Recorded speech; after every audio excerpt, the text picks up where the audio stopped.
The alarm screamed through every corridor of Harmony 7 station. Security Officer Jothic dropped her morning meal and ran toward the command center, her forearms already reaching for her equipment belt. She had worked at the Galactic Council's main station for 15 years, and she had never heard this particular alarm before. It was the sound reserved for impossible things. "Report!" she barked as she burst through the doors. The sensor operator, a young Talari with shaking hands, pointed at the main display. "Ma'am, a ship just appeared. Right there. No warning, no energy buildup, nothing. It just appeared." Jothic's primary eyes narrowed while her secondary eyes scanned the data feeds. The ship was old, very old. Its design matched human construction from nearly a century ago. The identification code that pulsed weakly from its transmitters made her breath catch in her throat. "That's impossible," she whispered. The Prometheus vanished 83 years ago. Every species in the galaxy knew the story of the UESS Prometheus. The human deep space exploration vessel had been one of Earth's most ambitious missions. Sent to map the regions beyond the Edge Nebula, humanity was still new to the galactic community back then, eager and reckless in the way young civilizations often were. The Prometheus and its crew of 47 had crossed into uncharted space and simply disappeared. No distress call. No debris. No trace. The human government had searched for 5 years before finally holding a memorial service. The crew were declared dead, their names carved into a monument on Earth's moon. Now the ship was back. "Get me a full scan," Jothic ordered. "And send an emergency alert to the Council. Nobody goes near that vessel until we know what we're dealing with." The scan results came back within minutes, and they made no sense. The ship was intact, its hull showing signs of age, but no battle damage. Power systems ran on minimal automated protocols. Life support was active but reading empty. Most disturbing of all, the chronometer embedded in the ship's computer showed a date from only 3 years after it had vanished, not 83. Jothic assembled a boarding team. Protocol demanded representatives from 3 different species, all trained in hazardous environment operations. She chose carefully. Morg, a massive granite warrior whose people were nearly impossible to kill. Physician Lyra, a Sivari with 6 limbs perfect for zero-gravity medical work. And herself. They suited up in full containment gear and took a shuttle across the empty space between the station and the ghost ship. The Prometheus floated in the void like a grave marker. Its white hull had turned gray, with cosmic dust. The Earth insignia on its side was faded but still visible, a blue circle with green continents, wrapped in olive branches. Humans always did love their symbolism. "Docking in 30 seconds, Morg announced, his deep voice rumbling through the comm system. "Hull integrity looks solid. We should be able to pressurize the airlock." The shuttle connected with a metallic clang that echoed through both vessels.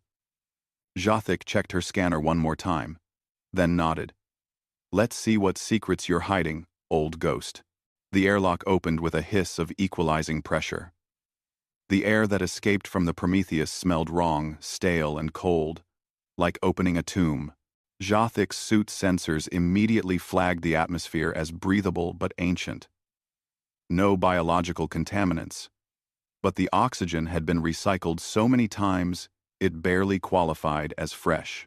They floated through the corridors in zero gravity. Emergency lighting flickered on as they passed, triggered by motion sensors that had waited 8 decades to detect movement again. The ship was a time capsule. Personal items still floated in the air, photographs, data pads, a child's toy that one crew member must have brought from home. Everything was preserved exactly as it had been left. "This is wrong," Lyra whispered.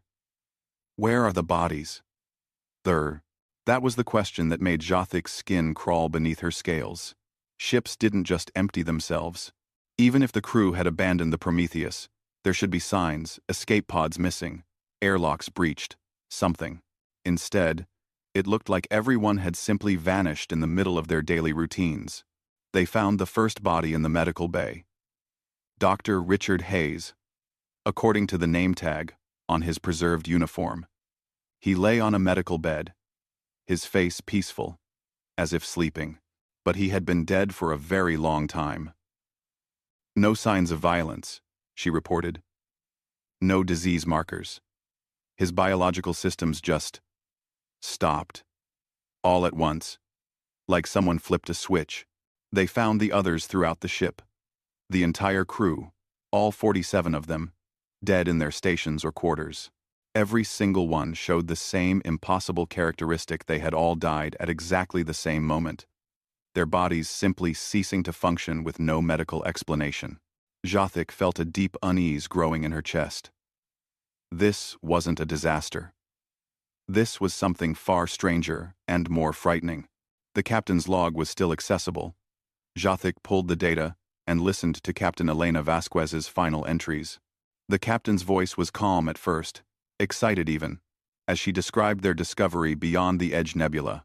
They had found something incredible, an ancient space station orbiting a dead star, built by a civilization that predated every known species in the galaxy. "We're calling them the Architects," Captain Vasquez said in one log entry, her voice filled with wonder. "The station is billions of years old, but its technology still functions. We've found storage devices, power systems that we can't even begin to understand. And something else. Something in the central chamber that our scans can't penetrate." The next entries grew darker. The crew had entered the central chamber. They had found something the captain called the arsenal. "Weapons," she said. "Weapons that shouldn't exist. Weapons that violated the known laws of physics." The final log entry was brief. Captain Vasquez's voice shook as she spoke. "We're bringing them back. God forgive us. But we're bringing them back." The Architects left instructions. They left warnings. But they also left a message: these weapons are the only things that can stop what's coming. We have to warn the Council. We have to warn everyone. The Vorgrim are real. And they're coming back. Where? Where? Where? The log ended. Jothic stood in the silent bridge, her mind racing. She had never heard of the Vorgrim. The name meant nothing to her. But the fear in the captain's voice was real. "Jothic," Morg's voice crackled over the comm.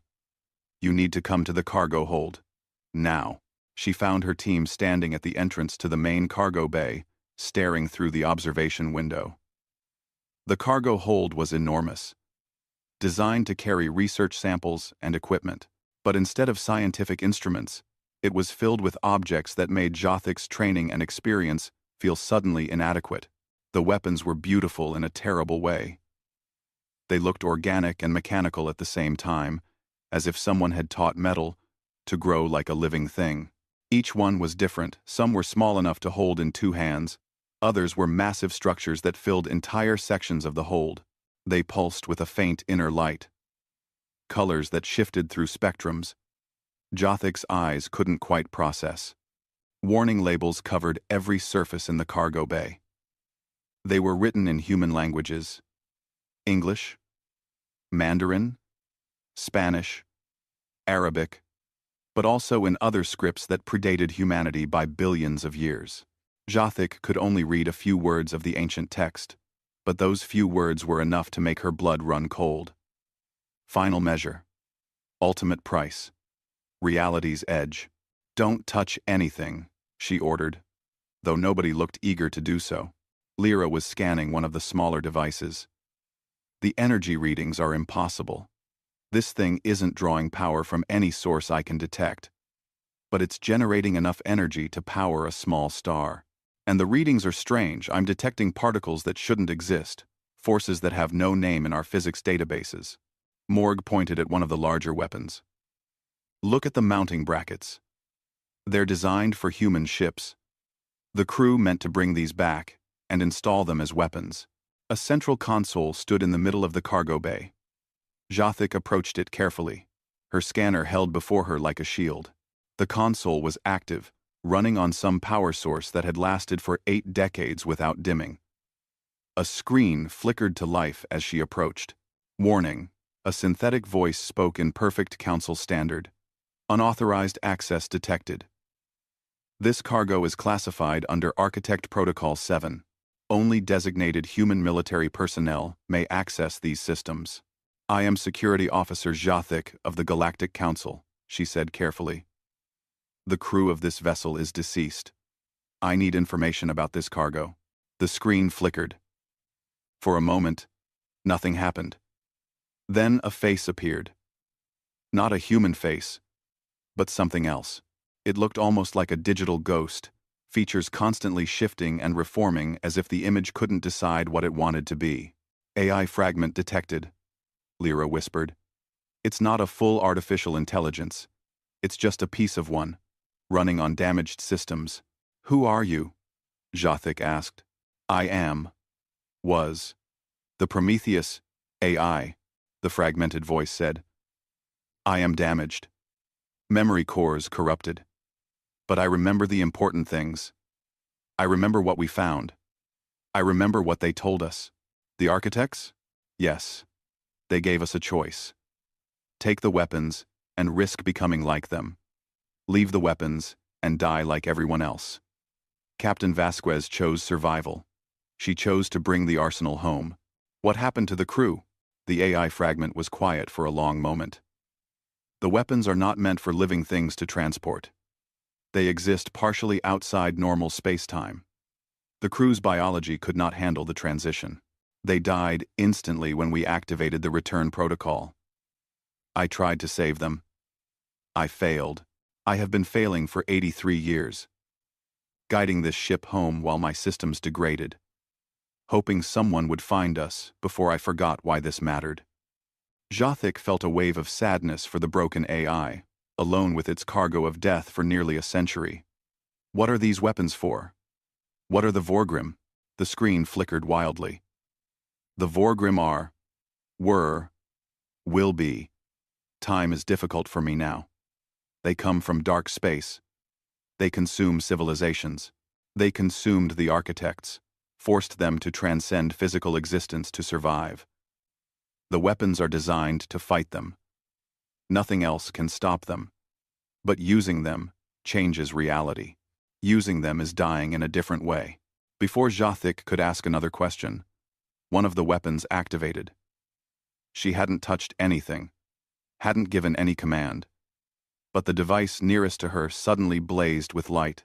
A holographic display erupted into the air above it, showing a star map of the entire galaxy.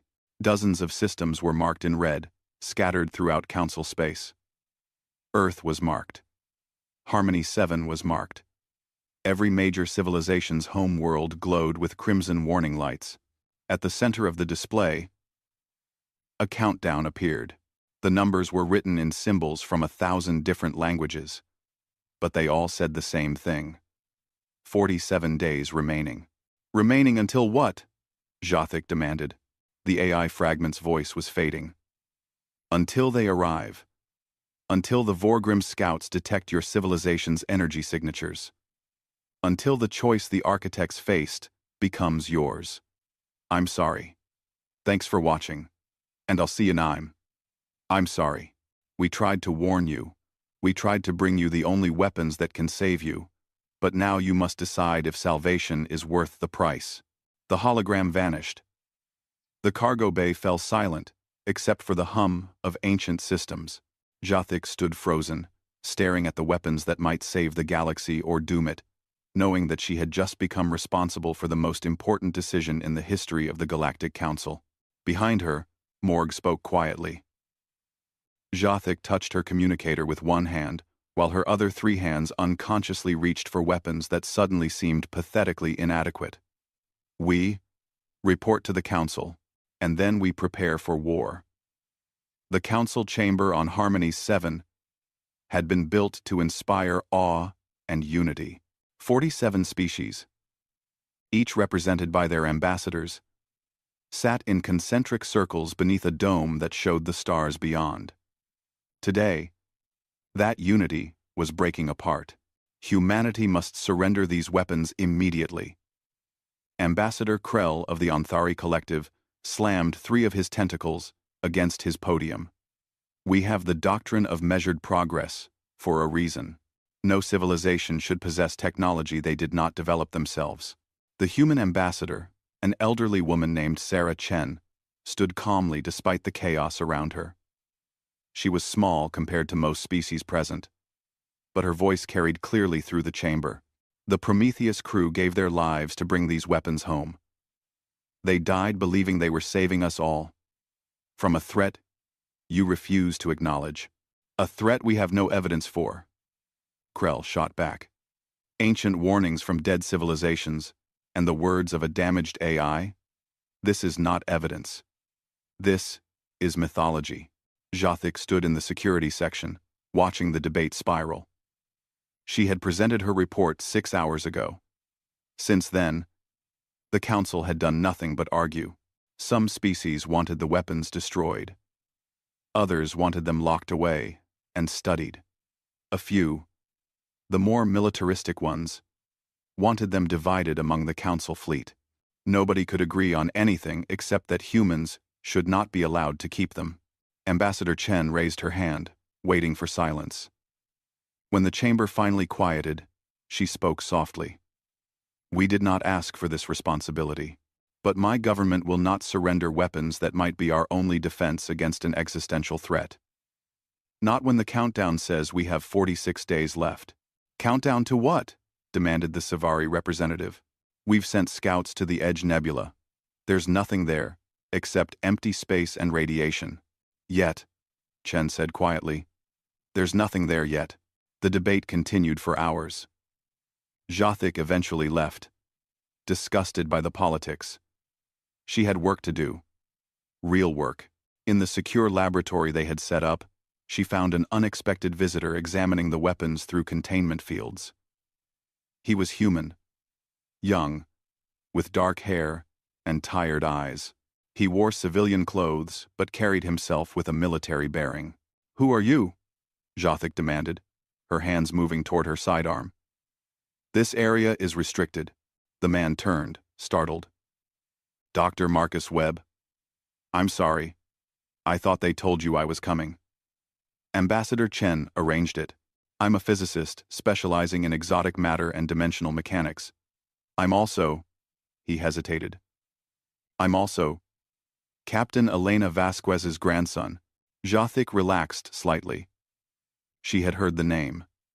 Dr. Webb had published several papers that challenged conventional understanding of space-time. Some called him brilliant. Others called him reckless. Your grandmother died bringing these weapons back. I know. Marcus's voice was heavy. I was 12 when the Prometheus vanished. She used to send me messages every week during the mission, videos of the strange things they found in deep space. Then the messages stopped, and I spent the next 70 years wondering what happened to her. He looked at the weapons. Now I know. She found something that scared her badly enough to risk everything bringing it home. The logs, Jothic said, pulling up a data pad. We recovered them all. You should see them. You should know what your grandmother discovered. She showed him the recordings. Marcus sat silently as his grandmother's face appeared on the screen, younger than he remembered her, filled with excitement that slowly turned to horror. In the first logs, Captain Vasquez described the architect station in detail. It was a ring structure, thousands of kilometers in diameter, orbiting a star that had burned out billions of years ago.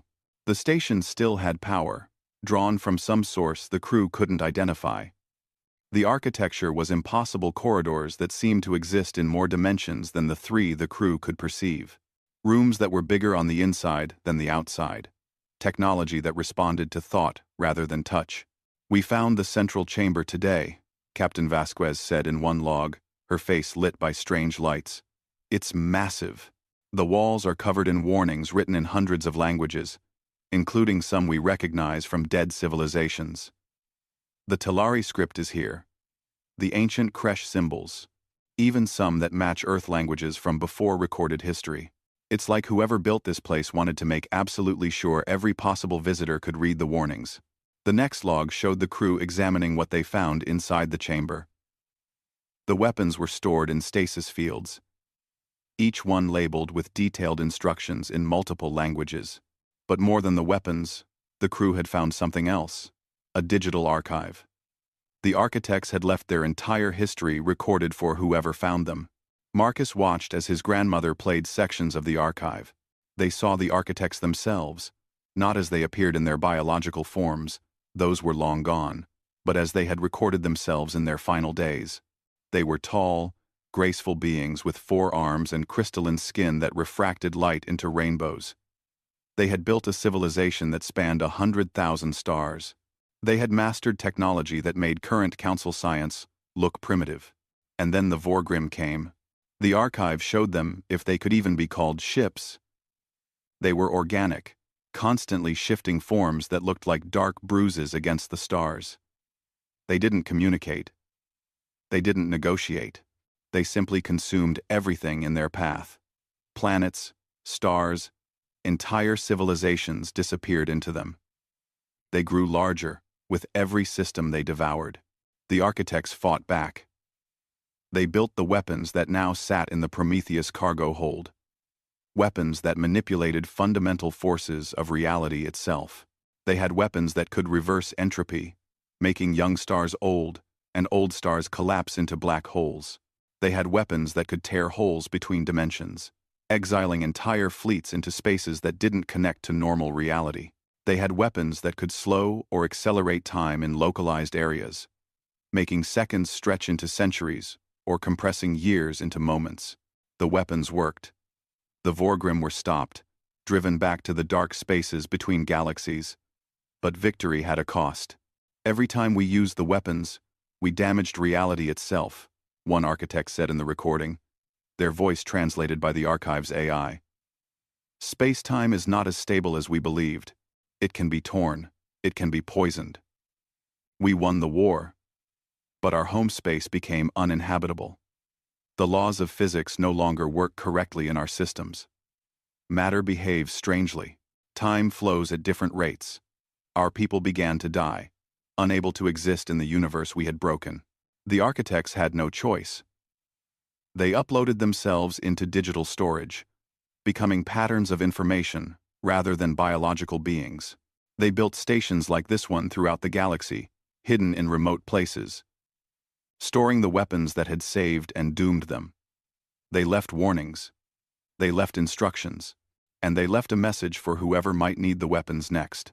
Captain Vasquez's final log showed her standing in the central chamber, surrounded by the arsenal. The architects detected something before they transcended. Energy signatures from dark space, the same types they recorded during the Vorgrim invasion. The signals are weak now, but growing stronger. They calculate the Vorgrim will return within a century, drawn by the increasing energy output of younger civilizations who use faster-than-light travel more recklessly than the architects ever did. She looked directly at the camera, directly at her future grandson. We're bringing the weapons home. I know the council will debate. I know they'll argue. But when the Vorgrim arrive, they won't care about politics or protocols. They'll just consume. These weapons are our only chance. I hope whoever watches this understands. Sometimes survival requires terrible choices. The log ended. Marcus sat in silence, tears running down his face. Jothic gave him a moment before speaking. Your grandmother was brave. She was terrified, Marcus corrected. You can see it in her eyes.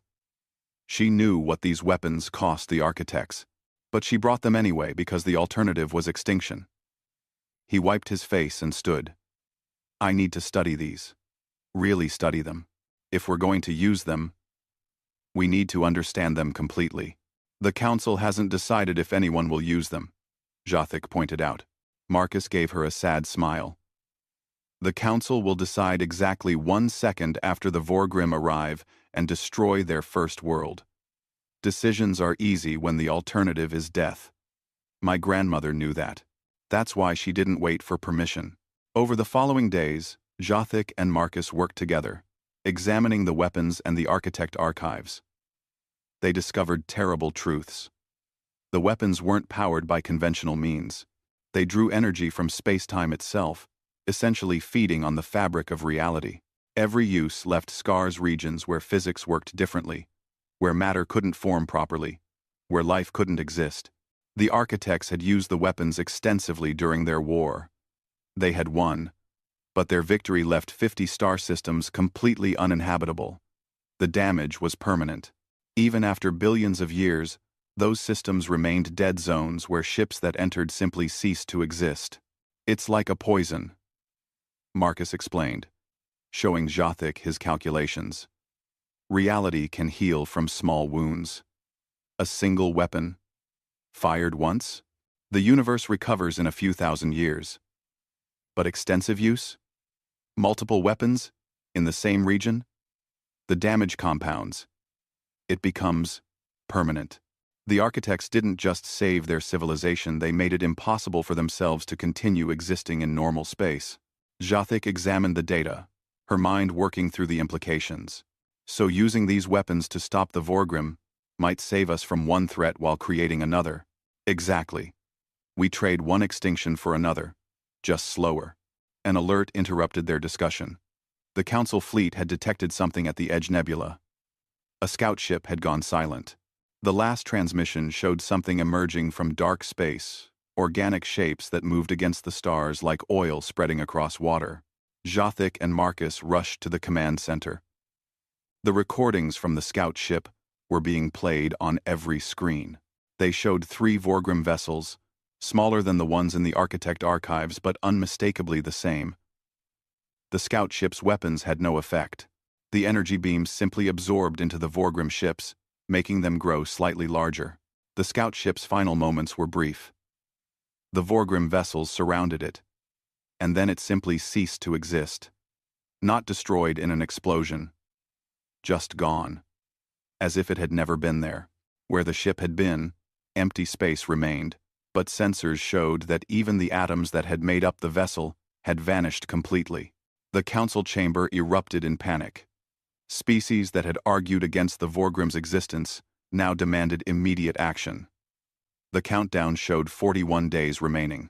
It became clear what the countdown represented: the time until the Vorgrim main fleet would arrive, drawn by the energy signatures of council space. Ambassador Chen stood before the council again. The Prometheus crew died to bring us these weapons.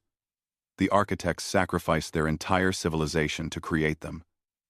Now we face the same choice they did. The unchanged, or survive transformed. I vote for survival. At what cost? Krell demanded.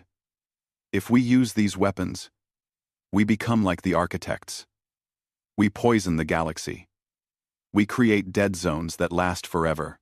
If we don't use them, Chen said quietly, there won't be a galaxy left to poison. The Vorgrim don't leave dead zones. They leave nothing at all. The vote was close. But ultimately, the council agreed. The weapons would be distributed to the fleet. Humanity would receive a portion for their own defense. But there was one condition: someone had to learn how to use them without destroying reality in the process. Marcus volunteered. His grandmother had brought the weapons home. Now it fell to him to make them usable. As he studied the ancient instructions, he whispered to himself, I hope you were right, Grandma. I hope survival is worth this price. In the dark spaces beyond the Edge Nebula, more Vorgrim ships emerged. The countdown continued its remorseless march toward zero. And across Council space, species that had never known true fear began to understand exactly what was coming.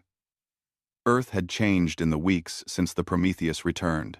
Cities that had never known martial law now operated under emergency protocols. Every news broadcast showed the same images: the Vorgrim ships at the Edge Nebula, the destroyed scout vessel, and the countdown that now read 32 days. Marcus stood in the observation deck of the Lunar Research Facility, looking down at his home planet. The blue and green world seemed so fragile from up here, so vulnerable. Behind him, in the sealed laboratories, teams of scientists worked around the clock, studying the architect's weapons. They had made progress, but not enough.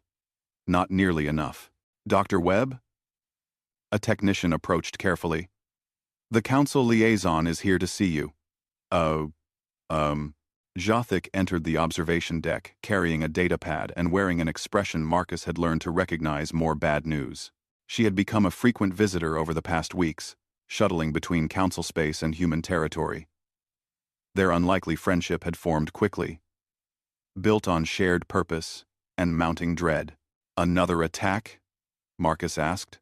3 more colonies went dark overnight, Jothic confirmed. No distress calls.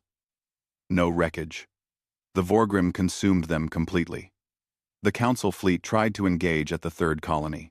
We lost 47 ships without destroying a single Vorgrim vessel. She pulled up footage on her datapad. Watch. The battle recording showed Council warships firing every weapon they possessed. Plasma cannons that could melt asteroids simply made the Vorgrim ships pulse with absorbed energy. Missiles that could crack planets passed through them like stones through water. Even antimatter weapons, the most powerful conventional arms the Council possessed, were swallowed whole. They adapt, Marcus observed. Every weapon we use, they learn to consume. The Architect's archives mentioned this. The Vorgrim evolved specifically to fight technological civilizations. They turned our own weapons into food. The Council is desperate, Jothic said quietly. There's talk of using the Architect's weapons now, before the main fleet arrives. Strike preemptively, while we still have time to organize. Marcus shook his head. We're not ready. We still don't understand the full cost. Every simulation I run shows the same result. Yes, we can hurt the Vorgrim with these weapons, but we'll devastate reality in the process. Reality doesn't matter if we're all dead, doesn't it? Marcus turned to face her fully. I've been studying the Architect's final records, the ones they left for themselves, not for future civilizations. Do you know what they called themselves at the end? Not the Architects, not the Builders. They called themselves the Orphaned. They won their war, Jothic, but they had nowhere left to live. They existed in digital storage for millions of years before finally letting themselves fade into nothing. Is that really victory? Jothic's secondary eyes closed, a sign of deep distress among her people. Then, what do we do? Wait for the Vorgrim to consume us? Die with clean consciences? Before Marcus could answer, alarms screamed throughout the facility.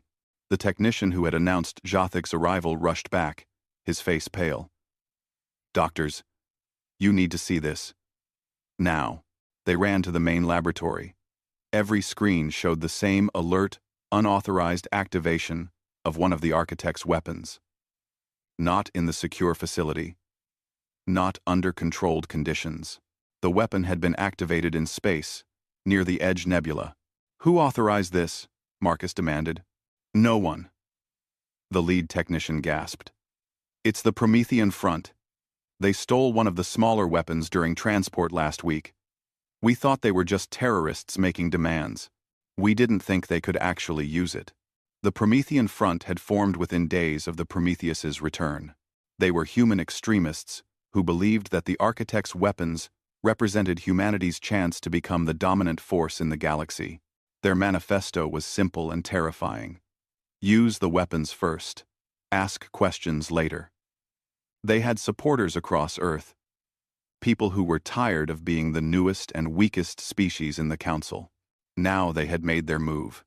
The screens showed the weapon firing.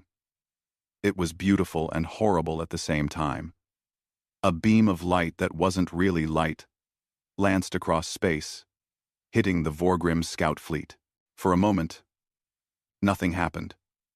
Then, reality itself seemed to scream. Space twisted. Time stuttered. The Vorgrim ships simply stopped existing, erased from reality so completely that even their past seemed to waver. But the weapon didn't stop there. The beam continued past its targets, carving a line through space. Everything it touched became wrong. Stars flickered and died. Planets broke apart, not from force, but from matter, forgetting how to hold itself together. A dead zone formed, spreading outward from the weapon's path, a region where physics no longer worked correctly. Marcus watched in horror as his worst predictions came true. The weapon's effect expanded, feeding on itself. What should have been a limited strike became something much worse. The dead zone grew to encompass 3 star systems before finally stabilizing. 3 systems that would remain uninhabitable forever. God help us, Marcus whispered. They didn't just attack the Vorgrim. They poisoned space itself. The Promethean Front broadcast a message immediately after. Their leader, a former military officer named Catherine Shaw, appeared on every channel. She stood in front of the stolen weapon, her face fierce and unrepentant. "We have shown the galaxy what humanity can do," Shaw declared. "The Vorgrim are not invincible. The Architect's weapons work. Yes, there was a cost. Yes, we damaged space. But we're alive, and the Vorgrim are dead. That's what matters. That's what survival looks like." The Council's response was immediate and furious. Human ships were ordered out of Council space. Trade agreements were suspended. Some species demanded humanity be quarantined. Their worlds blockaded until the stolen weapons were surrendered. The fragile unity that had formed in the face of the Vorgrim threat shattered. Marcus found himself summoned before both the Earth government and the Council. He stood in the Council chamber, now filled with representatives screaming for human blood, and tried to explain the magnitude of what had happened. "The dead zone is permanent," he said, his voice barely audible over the chaos. "Those 3 star systems are lost. Forever. But that's not the worst part. The weapon use left a scar in space-time that weakened the dimensional barriers. We've essentially created a beacon for the Vorgrim. They'll be drawn to the damaged areas like predators to blood and water." Ambassador Chen stood beside him, her face gray with exhaustion. "We did not authorize this action. The Promethean Front acted against our direct orders. They will be hunted down and brought to justice." "Justice." Krell's voice dripped with venom. "What justice can repair 3 dead star systems? What justice can undo the damage your species has caused? The same justice that will judge all of us if we don't find a better way," Marcus said, his voice suddenly sharp. "Yes. Humans made a terrible mistake, but we're the ones trying to find a solution. While you're all pointing fingers and assigning blame, I'm working on modifications to the weapons that might let us use them without destroying reality. Is anyone else doing that? Or are you all just waiting to die with moral superiority intact?" The chamber fell silent. Jothic stepped forward, her 4 arms spread in a gesture of peace. "Dr. Webb is right. Blame solves nothing. We have 28 days until the Vorgrim main fleet arrives. We can spend that time fighting each other. Or we can work together to survive." The vote was close, but eventually the Council agreed to continue cooperation. However, all Architect's weapons were placed under joint custody, with representatives from multiple species required to authorize any use. Humans were specifically banned from independent access. Marcus was allowed to continue his research, but under constant supervision. In the weeks that followed, Marcus worked himself to exhaustion. He barely slept, surviving on stimulants and desperation. Jothic stayed with him, bringing food he forgot to eat and forcing him to rest when his calculations became incoherent from fatigue. "I think I found something," Marcus said one night, his eyes red from staring at screens for 18 hours straight. "The weapons don't have to be used destructively. Look at this." He showed her calculations that made her head hurt. The weapons manipulated space-time by forcing energy states that shouldn't exist. But energy could be directed, shaped, controlled. Instead of using the weapons to destroy, they could potentially be used to create barriers, dimensional walls that separated normal space from the regions the Vorgrim occupied. "Imagine a cage," Marcus explained. "We don't kill the Vorgrim, we trap them. We create dimensional barriers that they can't cross, isolating them in dark space. The barriers would still damage reality, but the damage would be localized and controlled. The rest of the galaxy stays safe." "Can it work?" Jothic asked. "I don't know. The math suggests it's possible. But math and reality don't always agree when you're dealing with forces this extreme. He laughed bitterly. The architects never tried this approach. They were too busy fighting to think defensively. Jothik was about to respond when alerts blared again. More Vorgrim attacks. 5 colonies this time.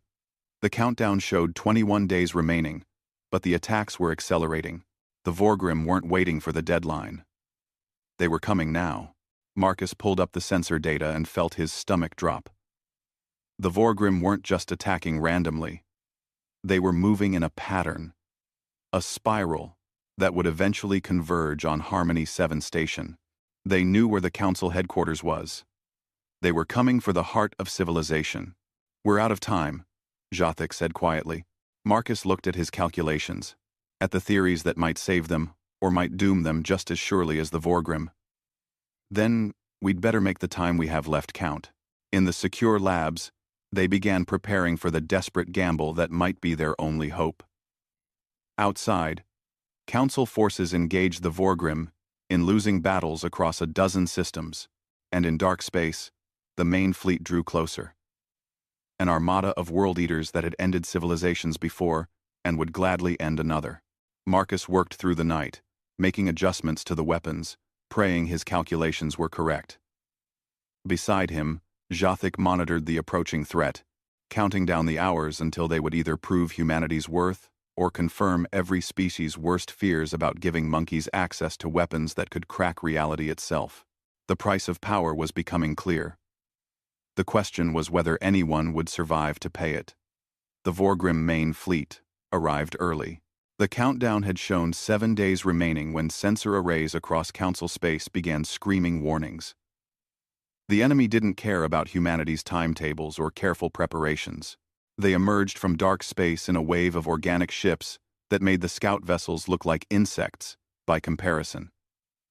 Thousands of them, each the size of a small moon, moving with terrible purpose toward Harmony 7. Marcus was in the command center when the alerts came. He hadn't slept in 40 hours, surviving on coffee and raw determination. His modifications to the architect's weapons were complete, but untested. The theory was sound: create dimensional barriers instead of destroying the Vorgrim outright. In practice, they might trap everyone in a cage with hungry monsters, or tear a hole in reality that swallowed the galaxy. There was no way to know until they tried. "All Council forces are engaging," the tactical officer announced. His voice remained calm despite the madness on his screens. 3,000 ships from 47 species. It's the largest combined fleet in galactic history. Jothik stood beside Marcus, her forearms checking weapons and equipment with practiced efficiency. She had been assigned to the Harmony 7 Defense Force, but she had refused to leave Marcus's side.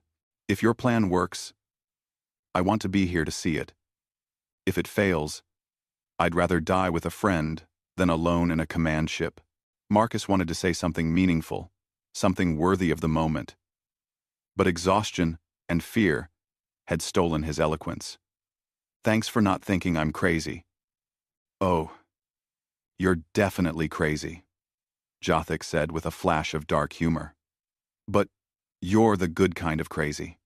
The kind that might save us all." The battle began at the outer edges of the Harmony 7 system. The Council fleet opened fire with everything they possessed. Plasma weapons that could boil atmospheres, kinetic kill vehicles moving at relativistic speeds, fusion missiles that mimicked the death of stars. For a brief moment, space lit up like a new galaxy being born.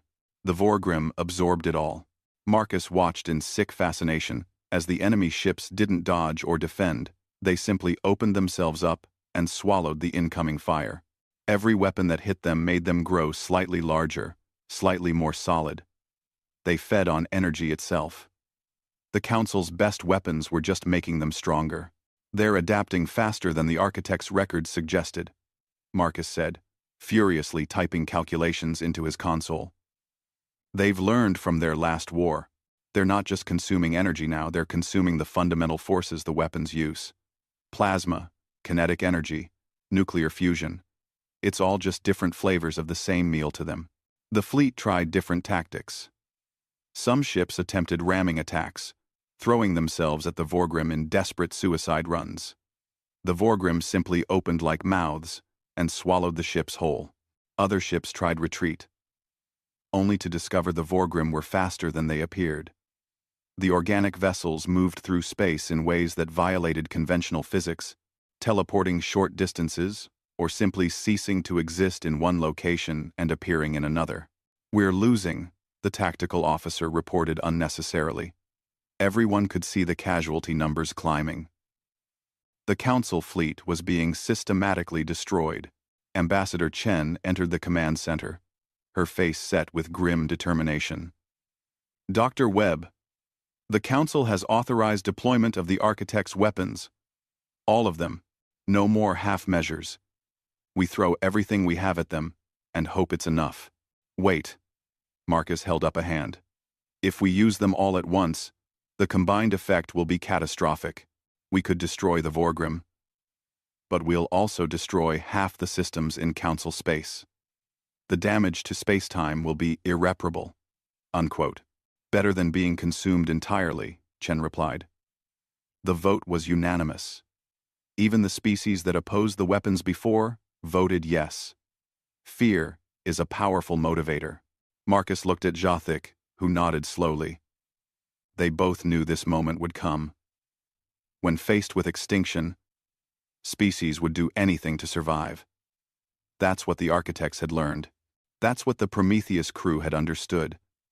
Now it was humanity's turn to make the impossible choice. "Give me one chance," Marcus said. "Let me try my approach first. The dimensional barriers. If I can isolate even a portion of the Vorgrim fleet, it might give us an advantage." Chen hesitated, but another alarm interrupted her response. A Vorgrim ship had broken through the defensive line. It was heading directly for Harmony 7 station. The massive organic vessel moved like a predator that had spotted wounded prey. "We're out of time," Chen said. "Do whatever you can. The rest of the fleet will deploy the weapons on my authorization. May whatever gods exist forgive us." Marcus and Jothic ran to the modified weapon they had prepared. It sat in a specially shielded chamber, its alien surface pulsing with colors that hurt to look at directly. Marcus had connected it to his personal console, linking his calculations and theories directly into the weapon's control systems. "The Architects never tried this," he muttered as he worked.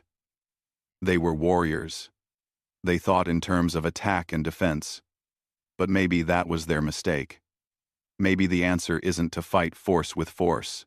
His fingers flew across the holographic interface, inputting coordinates and energy parameters.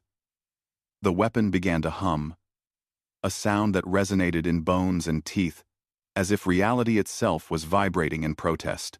"What exactly are you doing?" Jothic asked, watching sensor readings that made no sense. "I'm creating a fold in space-time," Marcus explained while working. "Imagine taking a piece of paper and folding it so two distant points touch. That's essentially what faster-than-light travel does. But instead of folding space to travel, I'm folding it to separate. I'm creating a dimensional pocket, a region of space-time that exists adjacent to normal space, but can't be reached from it. And the Vorgrim? I'm going to fold the space they're in away from us, trap them in the pocket. They'll still exist, but they won't be able to reach normal space. It's not a cage, it's more like moving them to a parallel universe that only overlaps ours in carefully controlled ways. Will it work?" Marcus gave her a tired smile. "Ask me in 30 seconds. He initiated the sequence. The weapon fired, but not like the Promethean front's destructive blast. This was subtle, almost elegant. A pulse of energy spread outward from the weapon, expanding at the speed of light. Where it touched space, reality seemed to shimmer and split, like looking at the world through a prism. The Vorgrim ship heading for Harmony 7 suddenly stopped. It didn't slow down or turn away, it simply froze in place, as if someone had paused time. Then, it began to fade, becoming translucent, ghost-like. Within seconds, it had vanished completely, though sensors still detected its mass. It was there but not there.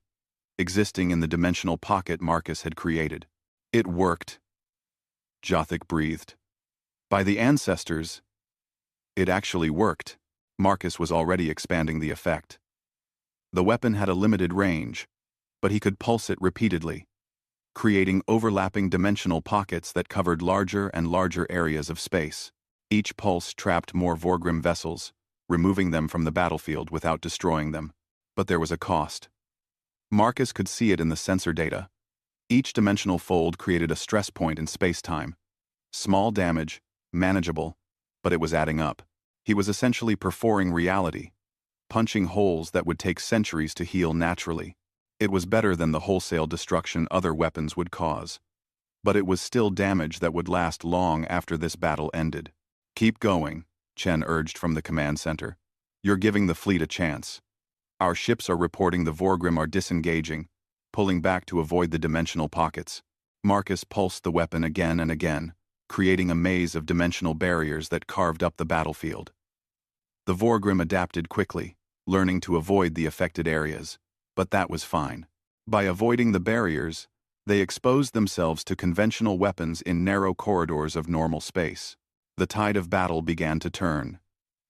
Council ships that had been running for their lives now found opportunities to strike. The Vorgrim's advantage of invulnerability was broken. They could still absorb energy, but only if they remained in normal space where they were vulnerable to being trapped. Then, Marcus noticed something in the sensor data that made his blood run cold. "They're learning. Look at this. The latest Vorgrim vessels are phasing through the dimensional barriers. They're adapting to exist partially outside normal spacetime." "Can they do that?" Jothic asked. "Apparently yes. They're not just physical beings. They exist partially outside conventional reality. That's probably how they survived in dark space for so long. We trapped the first wave. But the second wave is learning to move through barriers the same way they move through space." "I well free said. I well free saiden. R.S. Pansen. With the resin. They sen Rhine. With the first wave." A new alert flashed. The largest Vorgrim ship they had seen yet was emerging from dark space.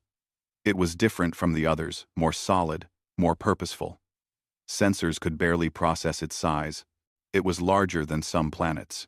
"Command vessel," the tactical officer said in a shaking voice. "That has to be their flagship or equivalent." The massive ship moved through the dimensional barriers like they weren't there.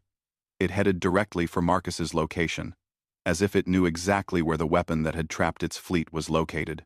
As if it was intelligent enough to target the source of its problems.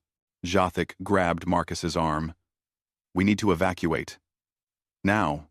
But Marcus was staring at something on his console. A piece of data that had been buried in the architect's archives. "Wait. There's something else." The architects never tried defensive barriers because they gave up too quickly, but they left notes about a theoretical approach. "If I modify the dimensional fold, I can make it two-way." "What does that mean?" "It means instead of just hiding things from the Vorgrim, I can bring something back.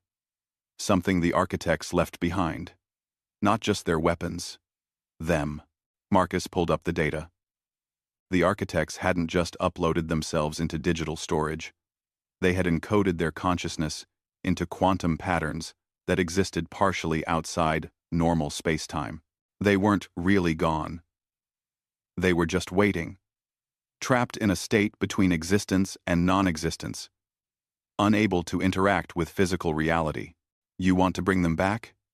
Jothic's secondary eyes widened. "How?" "The weapons are already manipulating dimensional boundaries. I can expand that effect, create a bridge between the quantum realm where the architects exist and normal space. Give them a way to manifest, even temporarily." "Marcus, we don't know what that will do. They've been gone for billions of years. They might not even be sane anymore. We don't have a choice." "Look." The command vessel was almost in firing range. Conventional weapons couldn't stop it. The dimensional barriers couldn't hold it, and Marcus didn't have enough time to expand his defenses to protect the entire station. He made the choice his grandmother would have made. He modified the weapon's output, changing it from a defensive barrier to something that had never been attempted. A beacon, a bridge, a door between realms of existence that had been separated for eons. The weapon fired. This time, the pulse was different. It didn't push space-time apart. It pulled it together, connecting points that should never touch. Reality screamed in protest. Alarms blared as the station's hull began to vibrate at frequencies that threatened to shake it apart. And then, through the holes in reality Marcus had created, something answered. The architects returned. They didn't come back as physical beings. They couldn't, their biology was long extinct. Instead, they manifested as patterns of light and energy, consciousness given form by quantum effects, and the sheer force of their will to exist. They poured through the dimensional bridges, thousands of them, millions perhaps, all the minds that had uploaded themselves eons ago, rather than face extinction. They weren't whole. They were fragmentary, broken by the ages spent in quantum storage. But they remembered their purpose. They remembered the Vorgrim, and they remembered how to fight. The architects and the Vorgrim met in the space between Harmony 7 and the approaching command vessel.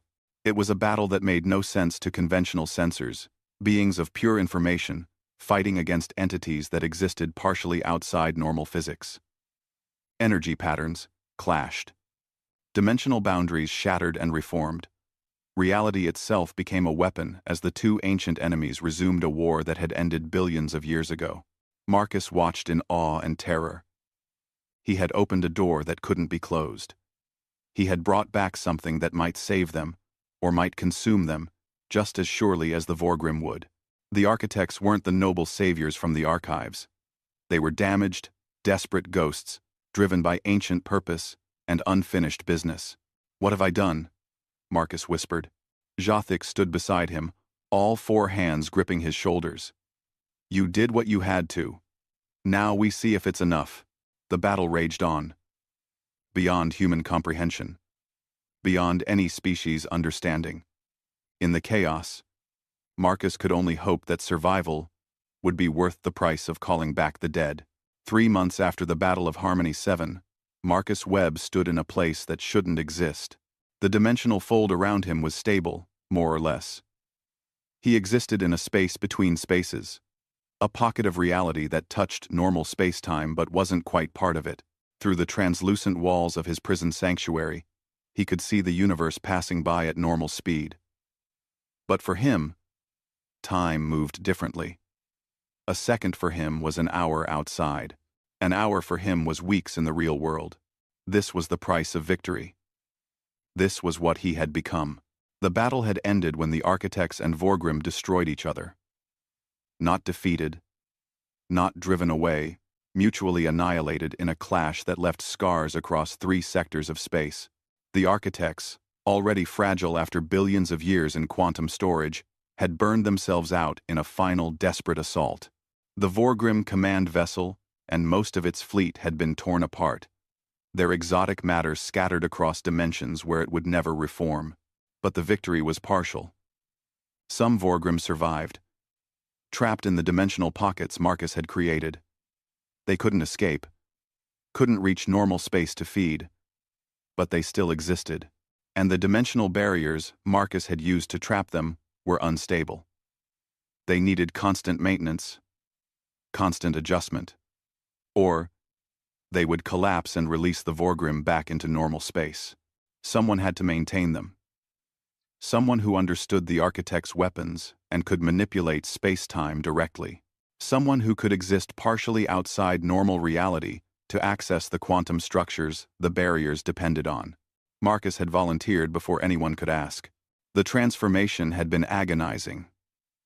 The architect's final gift, or curse, had been a modification to the weapon Marcus had used to summon them. A modification that could reshape a living being's relationship with space-time, allowing them to exist in the gaps between moments, to perceive and manipulate the dimensional barriers from inside. He was no longer fully human. He aged differently now, experienced time non-linearly, saw reality from perspectives that would drive most minds insane. But he could do what needed to be done. He could keep the barriers stable. He could keep the galaxy safe from the trapped Vorgrim. He could visit the real world, but only briefly. The longer he stayed in normal space-time, the more damage his altered existence caused to reality around him. So he lived here, in the spaces between, appearing to others as a ghost or a memory, present, but not quite real. A familiar form materialized nearby. Jothic had learned to navigate the dimensional folds to visit him. She appeared translucent in this space, her forearms barely visible, but her presence was comforting. "You need to see this," she said, without preamble. Time was precious in these visits. The Council has made their decision about humanity. Marcus manifested more fully, pulling himself closer to normal space to interact with her clearly. "And you have a seat on the Council. Full membership. 43 species voted in favor. 4 abstained. None voted against." Marcus was quiet for a long moment. "They're afraid of us." "Terrified," Jothic confirmed. "Humanity showed them what young species are capable of when desperate. You brought back the architects from extinction. You trapped the Vorgrim.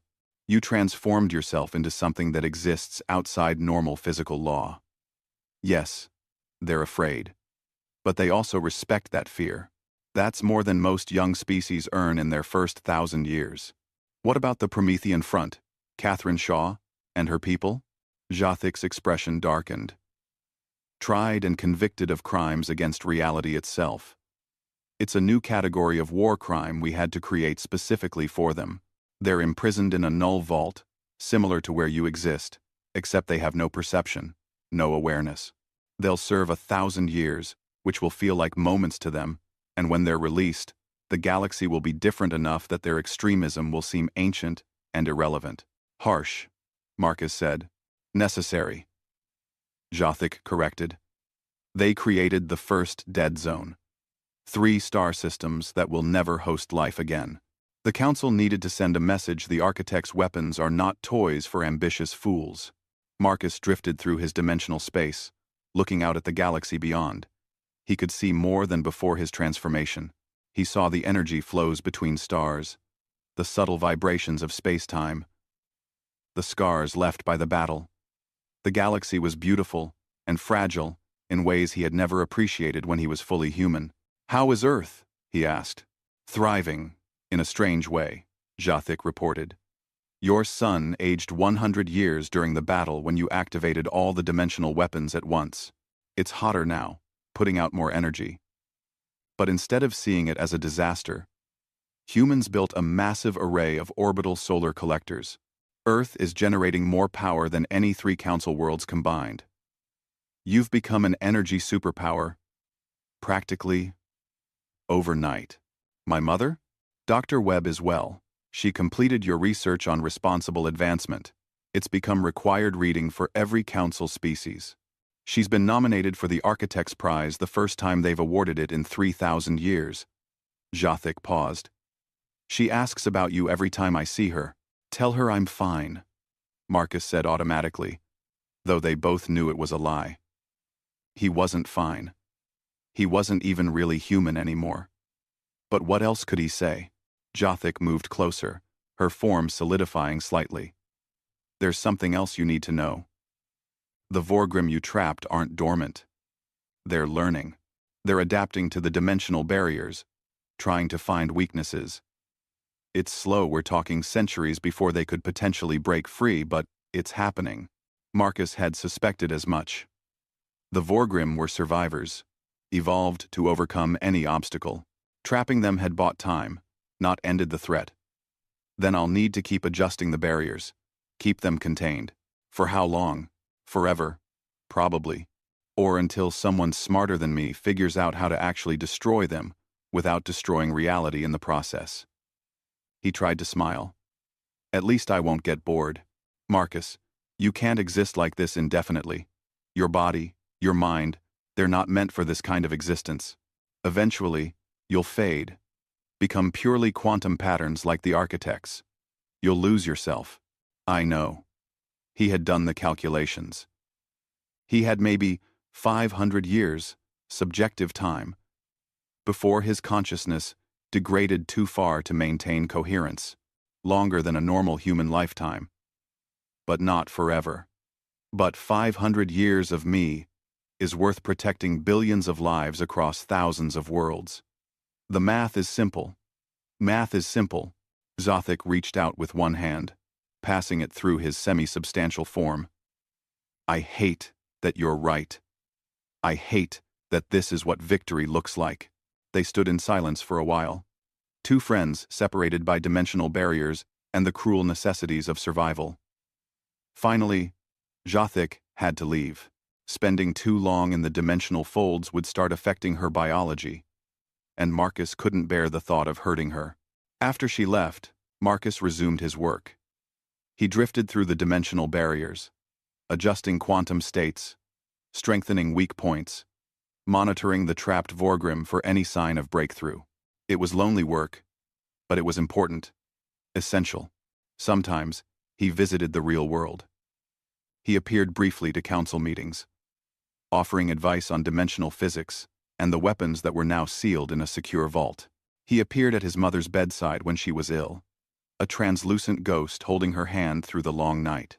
He appeared at memorial ceremonies for the millions who died in the Vorgrim attacks, a silent witness to the cost of survival.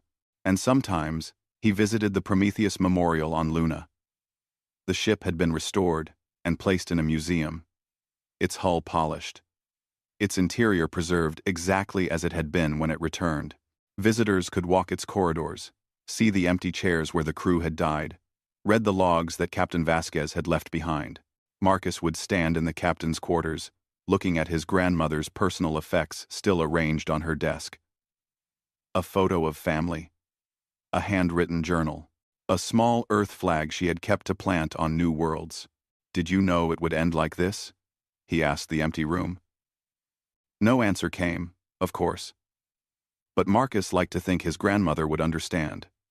She had made her choice, knowing it would cost everything. Now, he made the same choice, paying the same price. Years passed, decades. The galaxy adapted to its new reality. Humanity spread across the stars, their reputation preceding them the species that had called back the dead to fight ancient enemies.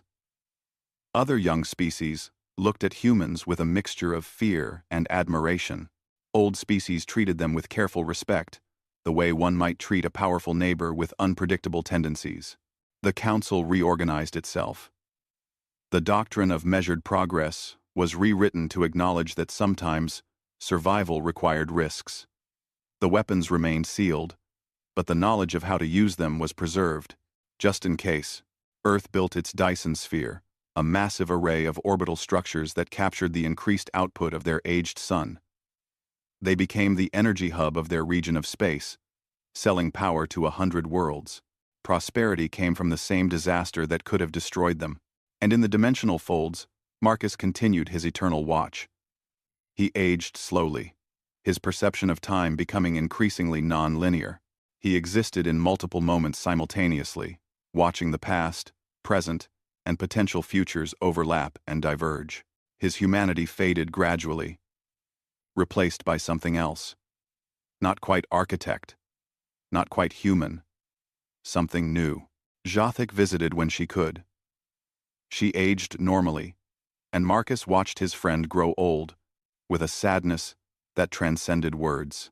She retired from active service, then took an advisory role, then finally accepted that her time was limited. "Don't mourn me," she told him on one of their final visits. "I lived a full life. I saw wonders most species only dream of. I counted a transdimensional human ghost among my closest friends. That's not a bad legacy." After she died, Marcus felt more alone than ever. But the work continued. The Vorgrim tested the barriers. He strengthened them. Reality needed maintaining. He maintained it. The galaxy turned, and he existed outside its normal flow, a guardian in the spaces between spaces. Centuries passed. The council evolved. New species joined. Old rivalries faded. The memory of the Vorgrim War became history, then legend, then myth. But Marcus remained, ensuring the legends didn't become real again. He received visitors occasionally. Scientists studying dimensional physics. Historians researching the war. His great-great-grandchildren, who looked at him with awe and confusion, unable to comprehend the family member who existed outside of time. And sometimes, late in the nights that didn't exist in his dimensional fold, Marcus wondered what the architects had felt in their final days. Had they regretted their choice? Had they wished they had found another way? Or had they accepted that some prices must be paid, some sacrifices made, for civilization to continue? He thought he understood them now. The architects hadn't failed. They had made the only choice that allowed anything to survive at all. They had paid the price of power with their own existence, and they had done it willingly. Now Marcus did the same. He existed in quantum patterns, in dimensional folds, in the spaces between heartbeats. He was no longer human in any conventional sense, but he was still human enough to remember why he made this choice. He was still human enough to keep making it, day after day, century after century. The galaxy lived on. Trillions of beings across thousands of worlds lived their lives, loved, dreamed, built, and died, never knowing that their existence depended on a transformed human living in the gaps of reality, maintaining barriers against ancient horrors. But Marcus knew. And that was enough. In the restored Prometheus Memorial, a new plaque hung beside his grandmother's. It read, Dr. Marcus Webb, grandson of Captain Elena Vasquez. He reached beyond human limits and learned to live there. He transformed himself into a guardian of reality itself, so that others need not. Every civilization faces the choice, power or wisdom. Humanity chose both. Marcus Webb embodies the cost of that choice. Eternal service in exchange for survival. May we never forget what he sacrificed, and may we never need another to follow his path. And in the dimensional folds between normal space, Marcus smiled. They had gotten the last part wrong. They would need others, eventually. The Vorgrim would adapt, eventually. New threats would emerge eventually. But that was a problem for future generations. For now, the galaxy was safe. For now, humanity had proven they could wield terrible power and still choose responsibility over domination. They had earned their place among the ancient species, not through conquest, but through sacrifice. And somewhere in the quantum spaces that touched all of reality, a fragment of consciousness that had once been named Marcus Webb continued its watch, patient and eternal, ensuring that the weapons no civilization should possess would only be used when no other choice remained. The stars turned. Time flowed. And in the spaces between, a guardian maintained his vigil, paying the price so others would not have to. It was enough. Dr. Elena Vasquez wiped sweat from her forehead as she stared at the stone wall in front of her. The alien symbols carved into the rock looked familiar, but she could not figure out why.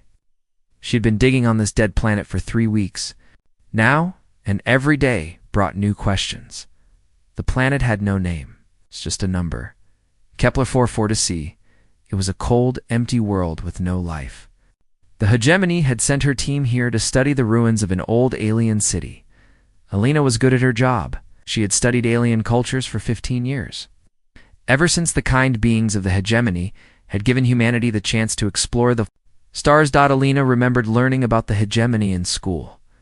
300 years ago, Earth was a mess. Humans fought wars over water, oil, and land. People were hungry and angry. Different worlds. They stopped the wars, gave humans clean energy, and taught them how to build spaceships. In return, humans worked for them across the galaxy as explorers, builders, and researchers. It was a fair deal, Elena thought. Humans got to see the universe, and the hegemony got willing workers. Everyone was happy. Dr. Vasquez, you need to. See this? Called Dr. Mike Santos from deeper in the ruins. Elena put down her tools and walked through the narrow stone hallway. The walls were covered with more of those strange symbols that made her feel uneasy. She found Mike standing in a large underground room. The ceiling was high, supported by thick stone pillars. But what caught Elena's attention were the carvings on the floor. They showed star maps, mathematical equations, and building plans.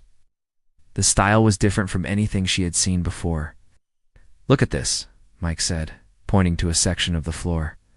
"These numbers, ... They're not using the standard galactic math system, but I can read them." Elena knelt down and studied the carved numbers. Mike was right. The symbols were different, but somehow she understood them too. That was impossible. If these ruins were made by an alien race, why could humans read their math so easily? "How old are these ruins?" Elena asked. Mike checked his scanner. "Carbon dating says 12,000 years, maybe older." Elena felt a chill run down her spine. 12,000 years ago, humans were just learning to farm on Earth. They had no spaceships, no advanced math, no technology. Yet here was a civilization that used human-style mathematics thousands of years before humans had invented it. "There's more," Mike said, leading her to another section of the room. "Look at these building plans. It's the way the supports are arranged, the room layouts, ... It's exactly how humans design buildings. I've seen this style in every human colony I've visited." Elena stared at the carved plans. Mike was right again. The buildings were designed the way humans thought about space and movement, not like the tall, narrow structures that most alien species preferred. These plans showed wide corridors, rooms, sized for human comfort, and doorways that were exactly the right height for people from Earth. "This doesn't make sense," Elena whispered. "Humans weren't even in space 12,000 years ago." "Maybe it's just a coincidence," Mike said, but he didn't sound convinced. Elena spent the rest of the day studying the carvings. The more she looked, the more human elements she found. The symbols for water, fire, and earth were exactly like the oldest human cave paintings. The star maps showed constellations that were named the same way humans named them. Even the art style looked like something humans might create. That evening, Lena sat in her small research tent and tried to make sense of what she had found. She opened her computer and started writing a report for the hegemony, but halfway through she stopped. Something told her to be careful about what she wrote. Instead, she sent a private message to her old friend Dr. James Chen. He worked on a research station far from here, studying human history for the hegemony archives. If anyone could help her understand these ruins, it would be James. "James," she typed, "I found something strange. Can you check the historical records for any mention of human space travel before the hegemony contact? I know it sounds crazy, but I need to be sure." She sent the message using her personal communication device, not the official hegemony channels. Something about the ruins made her want to keep her questions private. The next morning, Elena's team continued digging. They found more rooms, more carvings, and more evidence that whoever built this place thought like humans. In one room, they discovered what looked like a library. The walls were covered with symbols that looked almost like writing, but not quite like any human language Elena knew. Dr. Maria Rodriguez, the team's language expert, studied the symbols for hours. "I can't translate it," she finally said, "but the structure is familiar. It's like reading a language you almost remember from childhood." Elena was about to respond when she heard the sound of spacecraft engines overhead. She looked out through a crack in the ceiling and saw 3 large hegemony ships landing near their camp. Oh, this was unexpected. Sights unless something important was happening. A few minutes later, Coordinator Zethkar entered the ruins. He was a tall, thin being with gray skin and large black eyes. Elena had worked with him before, and he was usually calm and professional. But today something was different. His movements were tense, and his eyes kept darting around the room. "Dr. Vasquez," he said in his careful English, "I have come to inspect your progress. The hegemony is very interested in your discoveries." Here, Elena felt her heart rate increase. She had not sent any official reports yet. How did Zethkar know they had found anything important? "Of course, Coordinator," she said, trying to keep her voice steady. "We've found some interesting ruins." Would you like me to show you around? Zethkar's eyes fixed on the carved star maps. On the floor, for just a moment, Alina saw something that looked like fear cross his face. Then his usual calm expression returned. These ruins are dangerous, he said quickly. They contain biological hazards that could harm your species. Must stop digging immediately and prepare all your data for classification. Alina stared at him. In 15 years of archaeological work, she had never heard of biological hazards in stone ruins that had been dead for thousands of years. What kind of hazards? That information is classified, Zethkar replied. Pack your equipment. You leave this planet tomorrow. As Zethkar walked away, Alina caught Mike's eye. He looked as confused and worried as she felt. Something was very wrong here. The hegemony was hiding something about these ruins, and Alina was determined to find out what it was. That night, she sent another message to James, along with photos of everything they had found. She had a feeling that whatever truth lay buried. In these ruins, the hegemony did not want humans to discover it. Dr. James Chen sat in his small office aboard the research station Harmony, staring at the photos Alina had sent him. The symbols and the images made his hands shake. He had spent 20 years studying human history for the hegemony, and he had never seen anything like this. Yet somehow, the carvings felt familiar. Like a half-remembered dream, James worked in the Galactic Archives, a massive computer system that stored information about every known species in the galaxy. His job was to organize human historical records and make sure they matched the official hegemony timeline. It was simple work, but he enjoyed learning about humanity's past. The official story was clear. Before the hegemony arrived, humans lived only on Earth. They had basic technology, simple governments, and no space travel. The hegemony had given them everything: star travel, advanced medicine, and peace. In return, humans served as workers across the galaxy, but Elena's photos changed everything. If humans could read the writing in those ruins, and if the ruins were 12,000 years old, then the official story was wrong. Very wrong. James began searching the archives with new eyes. He started with genetic records, looking for any mention of human DNA on other planets. The search results surprised him. Human genetic markers appeared in samples from dozens of worlds.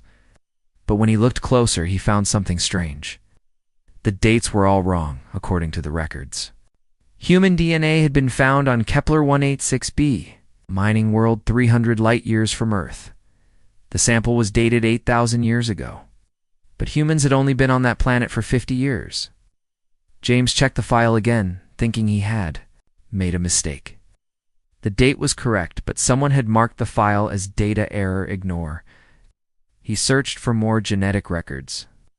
On Beta Centauri 3, human DNA samples were dated 6,000 years old. On Wolf 359c, the samples were 10,000 years old. Every single file was marked as a data error. James felt his heart racing. These were not errors. Someone was hiding the truth about human history. He tried a different search, looking for any mention of advanced human technology before hegemony contact. Most files came back empty, but he found fragments. A report from a mining operation mentioned finding primitive human tools that used advanced metalworking techniques. Another file described ruins on a dead planet that showed human style architecture predating known colonization. All of these files were buried deep in the archives, marked as low priority or data errors. James realized he needed help. He sent a coded message to his friend, Dr. Sarah Kim, who worked in the genetic research division. Sarah was smart and careful, and she'd always been curious about inconsistencies in human records. Sarah, he wrote, I need you to run a quiet search on human genetic distribution across the galaxy. Look for any samples that predate official colonization. Be careful who you ask. While he waited for Sarah's reply, James continued digging through the archives. He found shipping records that mentioned Terran-manufactured goods being moved between systems. 200 years before humans were supposed to have that technology. He found military reports describing unknown human settlements in sectors that humans had never officially visited. The more he searched, the clearer the pattern became. Someone had gone through the galactic archives and marked anything about ancient human civilization as fake or unimportant. But they had not deleted everything. Small pieces remained, scattered through millions of files. Meanwhile, on Kepler 440c, Alina refused to stop digging. Coordinator Zethkar had left the planet, but he had stationed 2 hegemony guards to watch her team. Lena told the guards she was just cleaning up the site before leaving. In reality, she was working faster than ever. Deep in the ruins, Alina's team found something amazing. Behind a collapsed wall, they discovered a room filled with crystal devices. The crystals were dark and cold, but Mike's scanners showed they contained massive amounts of stored information. "These are data storage units," Mike whispered. "But the technology is way beyond anything humans use today." Alina carefully touched one of the crystals, smooth and warm, despite feeling cold. As her fingers made contact, the crystal began to glow with a soft blue light. Suddenly, symbols appeared in the air above the crystal, floating like holograms. "Can you read this?" Lena asked Maria. Maria stared at the floating symbols. It's like the writing on the walls, but clearer. I think it's instructions. It's like a manual for using these crystals." Elena felt a strange certainty growing in her mind. Without fully understanding why, she pressed her hand flat against the crystal's surface. The room filled with blue light, and suddenly Alina could see everything. The holographic images showed star maps, but not current ones. These maps showed the galaxy as it was thousands of years ago. Dozens of systems were marked with a symbol that looked like the human flag, but older and more complex. Trade routes connected human worlds across vast distances. Military installations protected human colonies on the edges of known space. "This is impossible," Mike breathed. "These maps show humans controlling half the galaxy." But the images continued. Lena watched in horror as the maps changed. Human settlements began disappearing from the star charts. Red symbols, marked with hegemony insignia, replaced the human flags. One by one, entire human worlds vanished from the records. The crystal showed Alina something else. Massive ships attacking human colonies.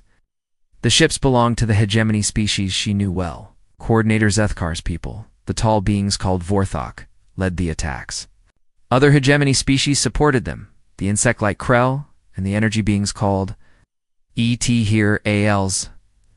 Alina watched the destruction of world after world. Cities burned, ships exploded in space. Millions of humans died fighting against impossible odds.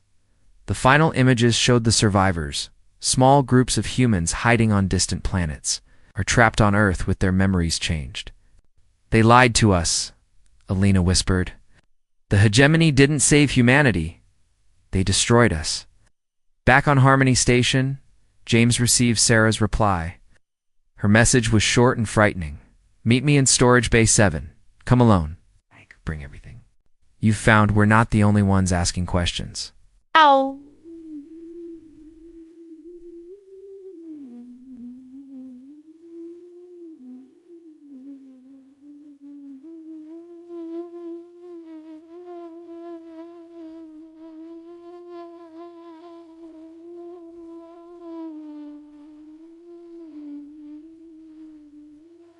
James gathered his way to the storage bay. Sarah was waiting for him, along with 2 other humans he recognized. Commander Torres from the Defense Corps, an engineer. Park from the Construction Division. "James," Sarah said quietly, "we've all found pieces of the same puzzle. Human civilization didn't start 300 years ago. We had an empire that lasted thousands of years, and the hegemony destroyed it." Commander Torres stepped forward. "I've been reviewing military records. Our weapons, our ships, our tactics, they're all designed to be weak. The hegemony has been keeping us from becoming strong again." Engineer Park nodded. "I've been working on hegemony construction projects for 10 years, but now I realize what I've really been doing. I've been tearing down the last pieces of human technology hidden in their systems." James felt the weight of the truth settling on his shoulders. "What do we do now?" Sarah looked around the group. "We find others. We share what we know.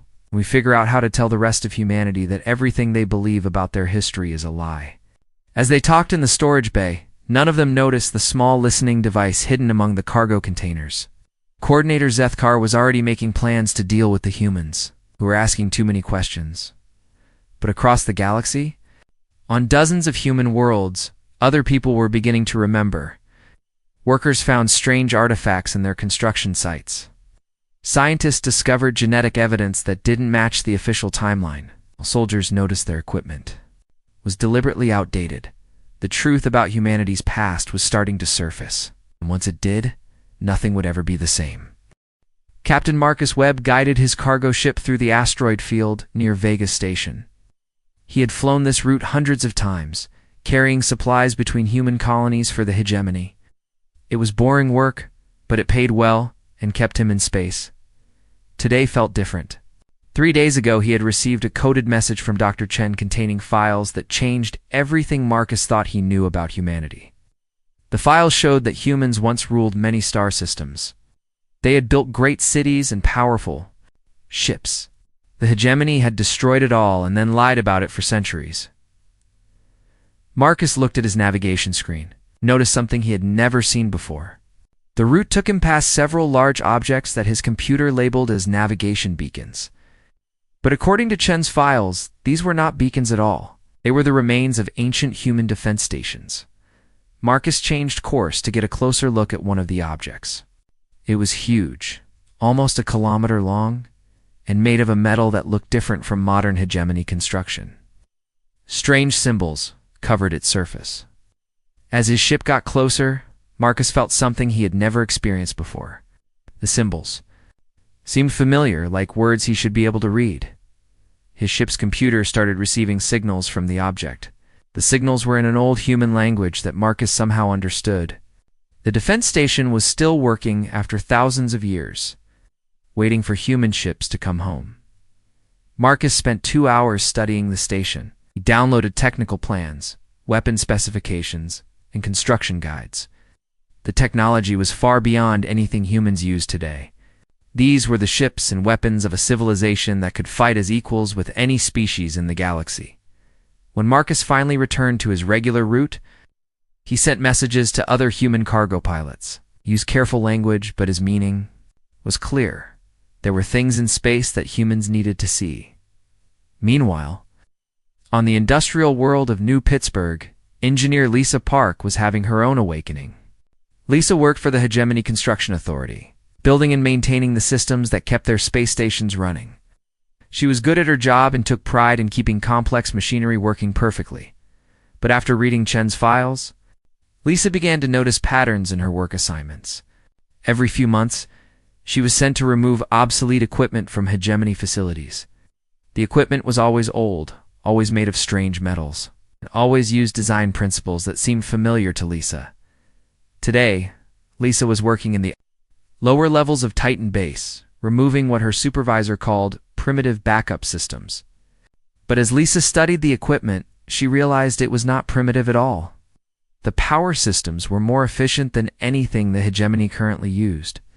The computer interfaces were designed for human hands and human thinking patterns. Lisa carefully documented everything before removing it. She took detailed photos, copied computer files, and even kept small pieces of the advanced materials. She was not destroying human technology anymore. She was saving it. Lisa sent her findings to a growing network of humans who were sharing information across the galaxy. The network had started with just Chen, Alina, Torres, and a few others. Now it included dozens of humans in different jobs on different worlds.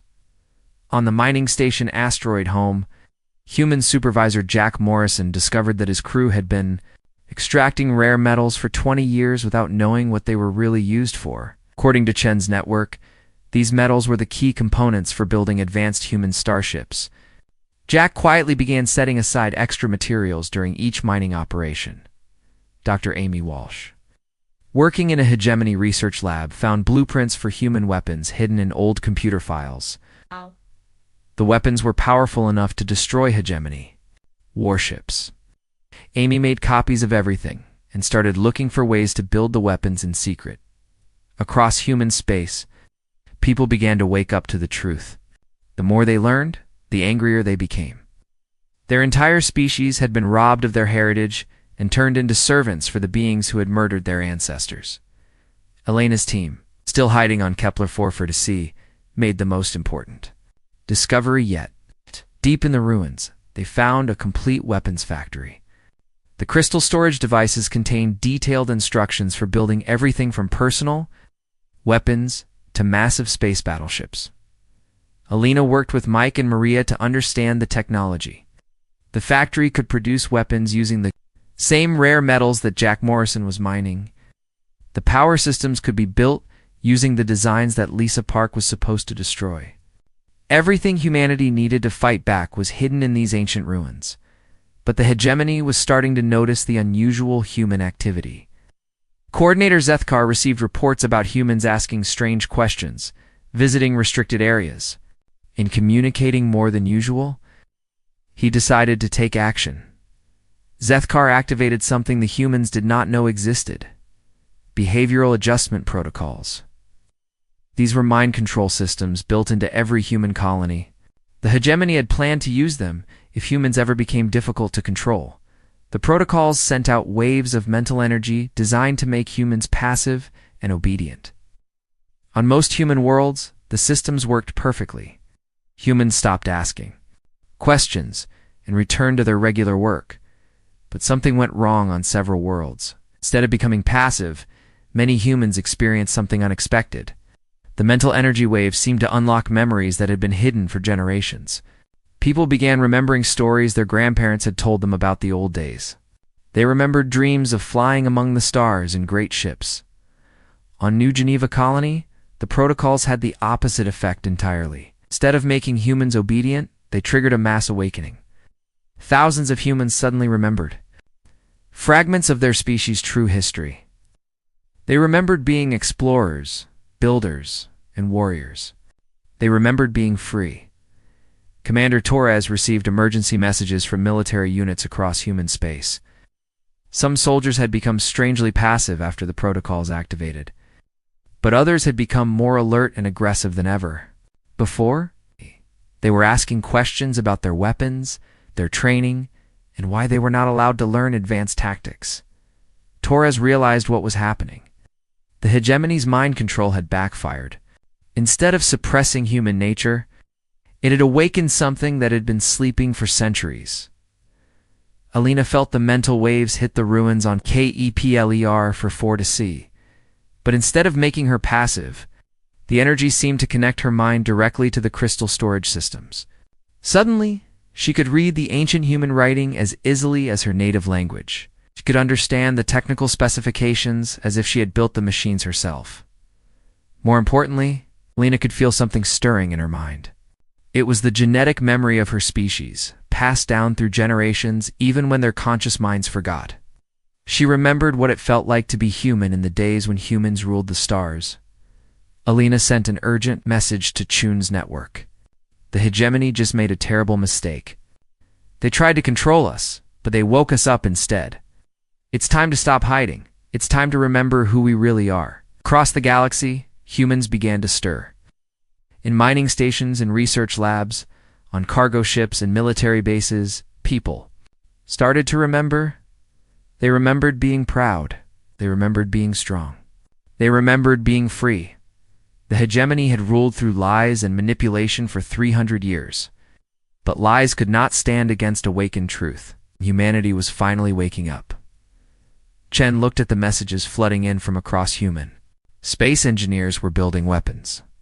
Miners were stockpiling materials. Soldiers were preparing for war. The underground network was becoming an army. The time for hiding was ending. Soon it would be time for humanity to roar.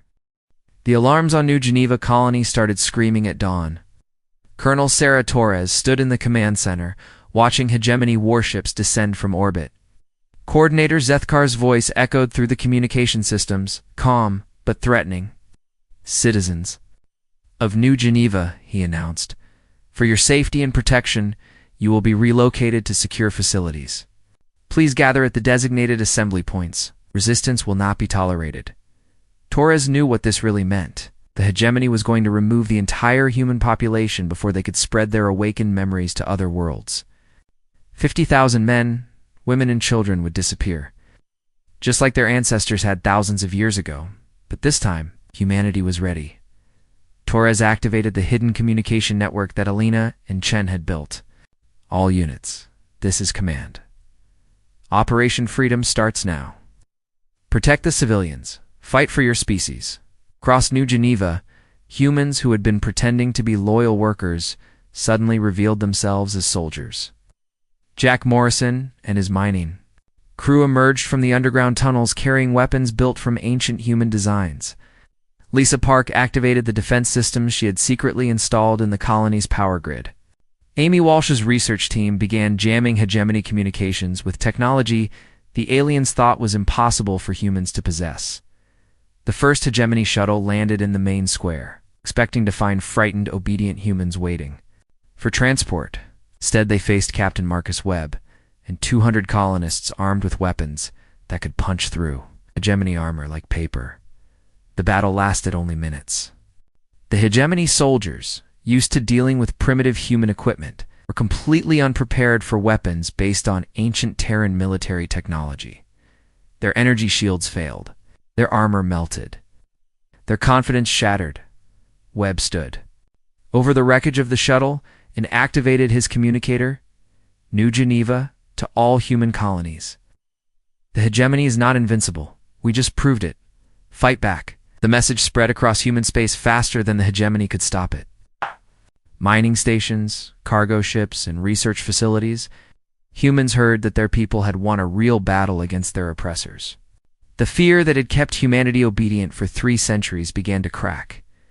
Meanwhile, Lena's team worked frantically in the ruins on Kepler 442, so the ancient weapons factory was producing its first new equipment in thousands of years.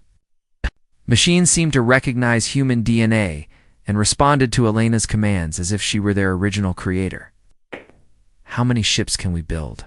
Elena asked Mike as he studied the factory specifications. "According to these plans, we can produce a full battle fleet in 6 months," Mike replied. "But Elena, look at these weapon designs. These ships could destroy anything the hegemony has." Elena smiled grimly. "Then we better get started." But the hegemony was not going to let humanity escape again. Coordinator Zethkar called an emergency meeting of the Hegemony High Council. Representatives from all the major alien species gathered to discuss the human problem. "The humans are remembering," Zethkar told the council. "They are building weapons and organizing resistance. If we do not act quickly, we will face the same threat our ancestors faced 12,000 years ago." The Krell representative, a massive insect-like being, clicked its mandibles nervously. The old records speak of human, tactical brilliance. They fought with a ferocity that shocked the galaxy, which is why we must crush them now, added the ethereal representative, its energy form flickering with anxiety. Before they become too strong, the council voted unanimously for immediate action. Every human colony would be pacified using maximum force. No survivors would be taken. Humanity would finally be erased from the galaxy. But Captain Webb's victory at New Geneva had done more than just win a single battle. It had awakened something in humans across the galaxy. On the cargo ship routes, pilots began attacking hegemony supply convoys. In the research stations, scientists started building bombs. In the military bases, human soldiers turned their weapons. Against their alien commanders, Commander Torres received reports from across human space. The uprising was spreading faster than anyone had expected. Humans who had been loyal servants for their entire lives were suddenly fighting with the skill and determination of born warriors. On Titan Base, Lisa Park led a team of engineers in capturing the entire orbital facility. They used the base's own construction equipment to start building human warships. The first ship, built from plans Alina had discovered, was ready for testing within a week. Dr. Chen, still hiding aboard. Harmony Station managed to break into the main hegemony computer systems. What he found there horrified him. The aliens had detailed records of their ancestors' war against humanity. They knew exactly how dangerous humans could be, and they fought for their freedom.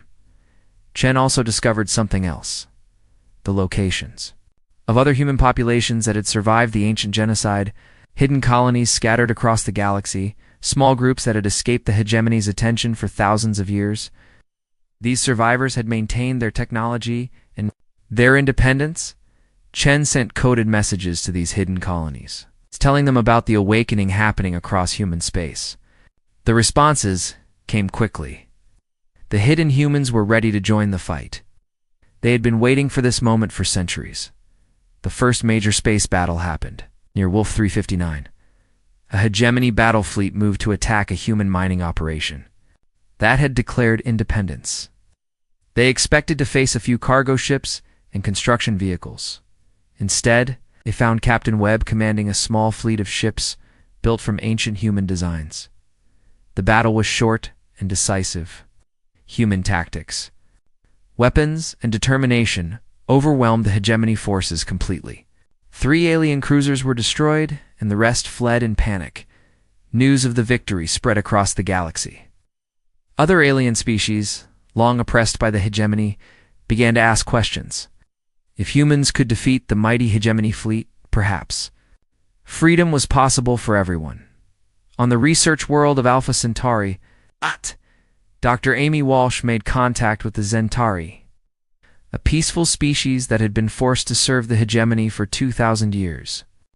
The Zentari had always been excellent engineers, but the hegemony had forbidden them from building advanced technology.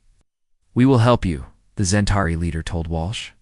"The hegemony destroyed our independence just as they destroyed yours. Together, we can build ships that will make them tremble." Alina emerged from the ruins carrying the most important discovery yet: complete plans for the ancient human capital ships that had once ruled the galaxy. These were not just warships, but mobile cities that could carry entire populations between the stars. These ships, humanity could evacuate threatened colonies and establish new homes beyond hegemony reach. But Alina had found something even more important than ship designs. Deep in the crystal storage systems, she had discovered the location of Terra Prime, the lost capital world of the ancient human empire. Terra Prime had not been destroyed in the ancient war. It had been hidden, protected by technology the hegemony could not break. Alina sent the coordinates to Torres, Chen, and the growing human resistance network. "Terra Prime still exists," her message said. "Our true home is waiting for us to come back." Torres looked at the star charts Alina had provided. Terra Prime was far from any current hegemony territory, hidden in a region of space marked as uninhabitable on all official maps. It would take months to reach it, but if Alina was right, they would find not just a planet, but the technological and cultural heart of human civilization. The rebellion was no longer just about fighting the hegemony.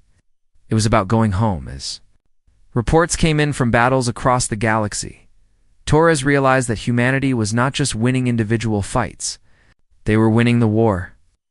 The hegemony's greatest weapon had always been the lie that humans were weak and needed protection. But that lie was crumbling with every human victory. The chains that had bound humanity for 3 centuries were finally breaking. And when they shattered completely, the galaxy would remember why humans had once been the most feared warriors among the stars. Zethkar stared at the battle reports coming in from across hegemony space. Human forces were winning everywhere. Worse, other species were joining them.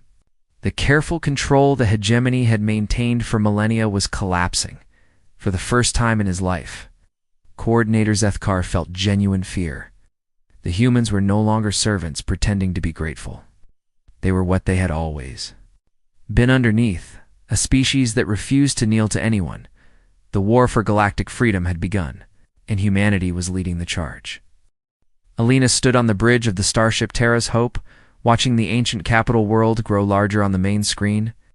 After 6 months of fighting across the galaxy, humanity had finally come home to Terra Prime. The planet looked exactly like the images stored in the crystal archives: blue oceans, green continents, and cities that sparkled like jewels in the sunlight. But Terra Prime was not empty. As Alina's fleet approached, massive defense stations powered up around the planet. Ancient human ships, sleek and deadly, rose from hidden bases to meet them. For a moment, Alina feared they would have to fight their own people. Then a voice came over the communication system, speaking in the old human language that Alina now understood perfectly. Welcome home, children of Terra. We have been waiting for you to return. Elena felt tears running down her face as she responded. Is Dr. Elena Vasquez of the Human Liberation Fleet. We have come to reclaim our heritage. We know who you are, Elena Vasquez, the voice replied. Your name is written in our histories as the one who would awaken our scattered people.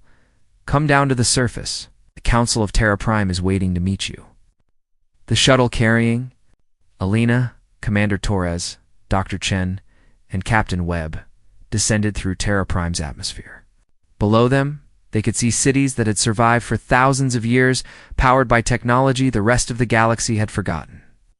Parks and forests covered vast areas between the urban centers. This was what a human world looked like when humans were free to build it the way they wanted. The shuttle landed in front of a building that was clearly the planetary capital. Thousands of humans waited to greet them, but these were not the scattered survivors Elena had expected. These people looked healthy, proud, and strong. They wore clothing that combined practical function with artistic beauty. Their eyes held the confidence of a people who had never been slaves. An elderly woman stepped forward from the crowd. Despite her age, she moved with the grace of someone who had lived her entire life in freedom. I am Counselor Margaret Stone, Speaker for Terra Prime. Welcome home, warriors of humanity. Elena looked around at the faces in the crowd. How many of you survived here? 2 billion, Counselor Stone replied. When our ancestors realized the hegemony could not be defeated with the technology of that time, they hid our capital and waited. We have spent 12,000 years preparing for this day. Torres stepped forward. What kind of preparation? Counselor Stone smiled.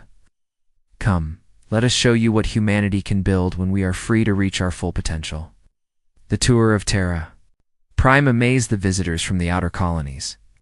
The cities were powered by clean energy that seemed to come from the planet itself. Transportation systems moved people and goods instantly across vast distances. Medical facilities could heal injuries that would be fatal anywhere else in the galaxy. Educational centers taught children to think, create, explore with unlimited curiosity. But most impressive were the shipyards. Elena stared at the massive construction facilities that stretched 4 kilometers underground. Hundreds of starships were being built, each one larger and more advanced than anything the hegemony possessed. We have been building this fleet for 1,000 years, Counselor, Stone explained. Every ship is designed to carry families, not just soldiers. When we reclaim the galaxy, we will do it not as conquerors, but as liberators, bringing homes for everyone who wants to be free. Dr. Chen studied the technical specifications displayed on screens throughout the shipyards. These ships are incredible. How did you advance so far beyond current galactic technology? We never stopped being human, Counselor Stone answered.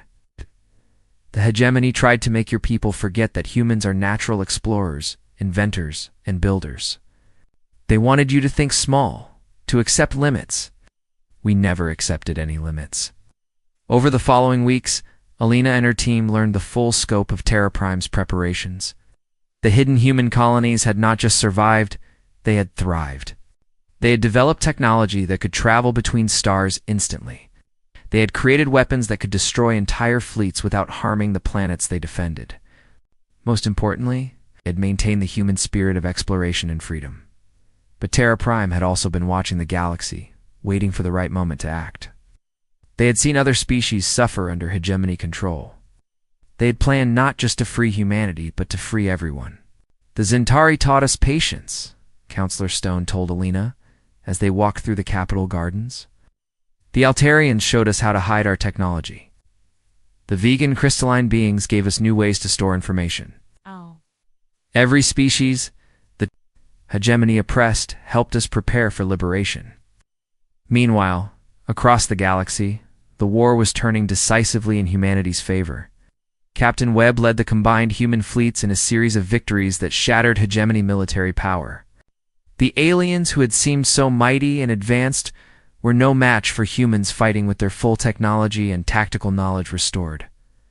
On the industrial world of Hegemony Prime, Coordinator Zethkar watched his empire crumble. Ports came in hourly of worlds, declaring independence, species joining the human alliance, and hegemony forces surrendering rather than face human weapons in battle.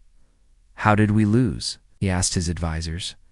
We had them under control for 300 years.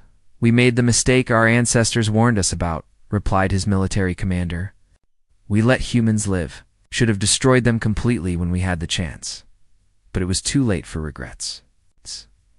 The liberation fleets from Terra Prime had arrived in the core systems, bringing not just military power, but hope. Humans came, not as conquerors seeking revenge, but as liberators offering freedom to all. Elena found herself standing before the rebuilt Terran Senate, now meeting in the ancient chamber that had been restored to its original glory. Representatives from dozens of species sat alongside human senators from worlds across the galaxy. For the first time in millennia, the galaxy had a government based on freedom and cooperation, rather than fear and control. Admiral Torres, now commanding the United Galactic Liberation Forces, delivered her final report. The hegemony military has surrendered. Their core worlds have accepted the new galactic charter, guaranteeing freedom and self-determination for all species. The age of oppression is over. Dr. Chen stood to present his historical research. I have established the Galactic Truth Commission. Every species will have access to their real history. No one will ever again have their past stolen from them. Elena was offered the position of president of the new Galactic Federation, but she declined. She had found her calling in a different role, teacher and explorer. She would travel to every world that wanted to learn, helping species rediscover their own potential and build their own versions of freedom. As Elena prepared to leave Terra Prime on her first mission, Counselor Stone gave her a final gift, a crystal containing the complete history of human civilization. From the first settlements to the current day, this is for you to carry to the stars, the counselor said. Not as a weapon or a tool of control, but as a reminder. This is what any species can become when they refuse to accept chains. Elena looked out at the stars from her ship's observation deck. The galaxy was vast and full of possibilities.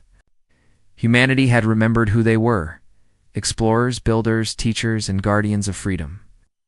They had broken the chains that bound not just themselves, but countless other species. The hegemony had tried to make humans small, weak, and grateful for scraps of freedom. Instead, they had awakened a species that naturally thought big, fought hard, and refused to kneel. Captain Webb approached Elena as she stood watching the stars. Where to first, Doctor? Elena smiled as she thought about all the worlds waiting to learn what freedom could look like. Everywhere, Captain. There's a whole galaxy out there that needs to remember how to dream. The ship turned toward deep space, carrying humanity's greatest gifts, the knowledge that freedom was possible, the technology to defend it, and the unbreakable human spirit that refused to accept any other way of life. Behind them, Terra Prime continued its work of building ships, training teachers, and preparing for a future where every species in the galaxy could choose their own destiny. The age of the hegemony was over. The age of freedom had begun, and throughout the galaxy, on worlds that had forgotten what hope looked like, people looked up at the stars and dared to dream again. Because humanity had roared, the chains were broken, and freedom had finally come home.